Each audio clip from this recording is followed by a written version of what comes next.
Kain tayo. Ay, gusto na naman niya ni Tala ng beetroot. Ayan, oh. Gustong gusto niya na yan. Kaya lang, ano to? Bio. Bio. Mas gusto niya yung hindi. Kasi mas matamis yung hindi. Ito parang may ano siya, may aftertaste na lasang lupa.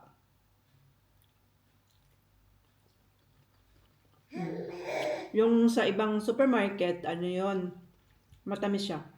Mas masarap. Tama?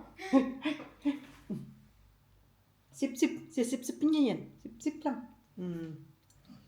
Ganyan natin. Ganyan natin dyan. Ganyan. Ayan. Ayan. Mas maganda. Mahulog ka. Yan. Oh, talaga naman. Oh. Sarap. Ay.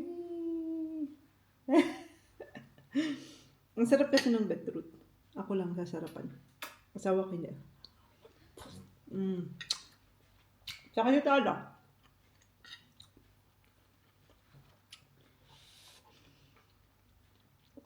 Mamaya ako magluluto ng ulam talaga. Ngayon, hindi ako nagluto ng ulam. Kasi, nagmamadali ako pag talagang hapon, pag tanghali. Hindi ako nagluluto. Sa gabi lang, kasi dumarating asawa ko. Sa gabi, dapat may pagkain. Monday to Friday ako nagluluto. Siya naman ay weekend. Pero hindi naman ako araw-araw nagluto sa gabi. Minsan na-straight ko siya. Monday to Friday, minsan hindi.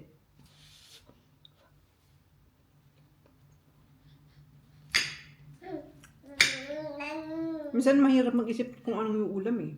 Kasi yung sa Pilipino kasi madali lang. Sa Pilipinas, kahit anong ulam lang yung lutuin mo. Eh paano yung asawa mo eh German?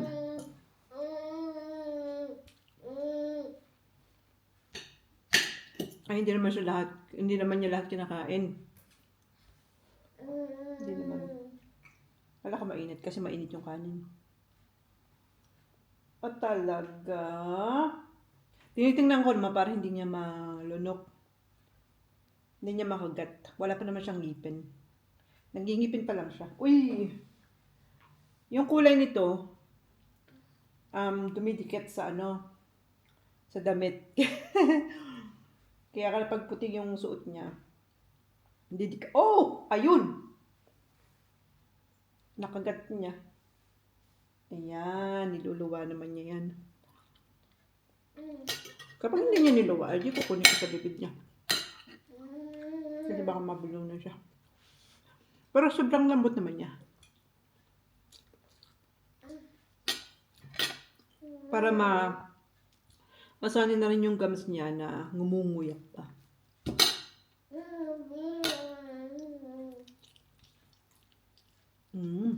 Sarap. Chicken hindi ka pa pwede. Ito lang. Beetroot lang.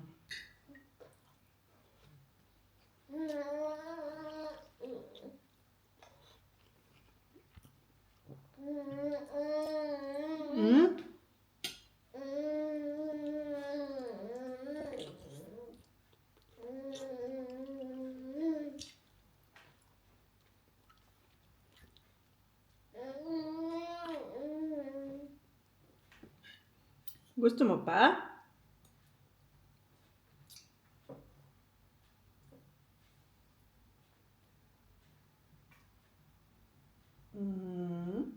Yeah.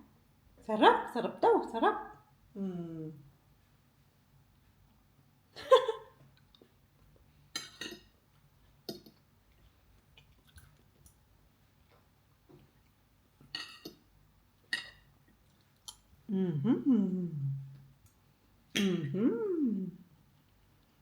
Kain tayo.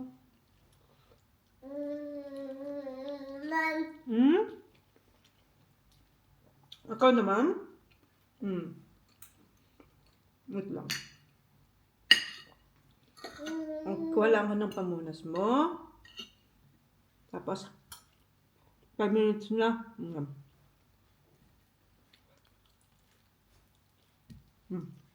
Good. Ikaw naman. Thank you for watching.